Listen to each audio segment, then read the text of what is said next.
আর বলতে রাখবেন না কি ঘটনাকারীটি কোথায় ছিল, তাকে লোকেট করছিল বা তাকে ফলো করছিল, অনেক বিস্তারিত কথা বলেছে।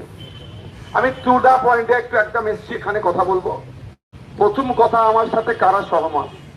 যারা ওই জঙ্গিপনা করেছে, যারা দিল্লিতে বর্বরচিত হামলা করেছে, যারা আমার সহনাগরিককে খুন করলো, যারা বা যাদের নেতৃত্বে, যাদের ষড়যন্ত্রে আমাদের সহনাগরিক আতঙ্কিত হলো, যারা বা যাদের কুচক্রে শিকারে আমাদের দিল্লির সহনাগরিকরা আহত হলো, আমাদের বুকে যারা আঘাত দিল, সেই সমস্ত কুলাঙ্গারদের ফাঁসি চান তারা হাত তুলে দেখান। আমরা চাই ভারত সরকার আগামী 6 মাসের মধ্যে একটা কমিটি গঠন করুক, আগামী 6 মাসের মধ্যে ওই কুলাঙ্গার গুলোকে খুঁজে বার করুক, যারা এই ঘটনার সাথে যুক্ত, তাদেরকে ঘটনা করতে সহযোগিতা করে, তাদেরকে খুঁজে বার করে ইন্ডিয়া গেটের সামনে তাদেরকে ফাঁসিতে চড়া। আপনারা সহমত নাকি?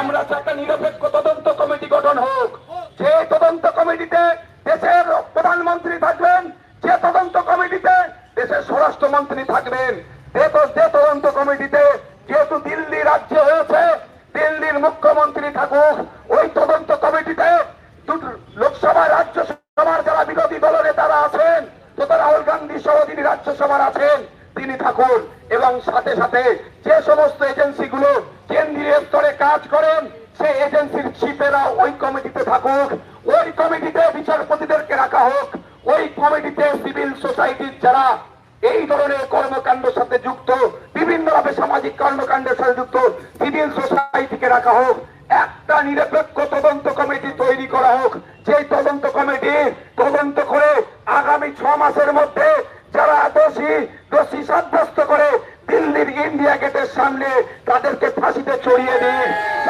আমার ভারতবাসীর বুকের ব্যথা কিছুটা হলেও প্রশমিত হবে। শুধু বুকের ব্যথা প্রশমিত নয়, আজকে দেশের রাজধানীতে যখন আক্রমণ হয়েছে, আন্তর্জাতিক স্তরে ইন্টারন্যাশনাল লেভেলে আমার দেশেরও কিন্তু মাথা হেঁট হচ্ছে।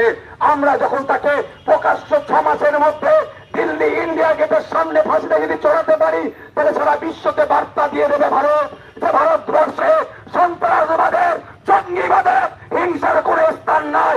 যারা ভারতবর্ষ শান্ত ভূমিকে অশান্ত করার চেষ্টা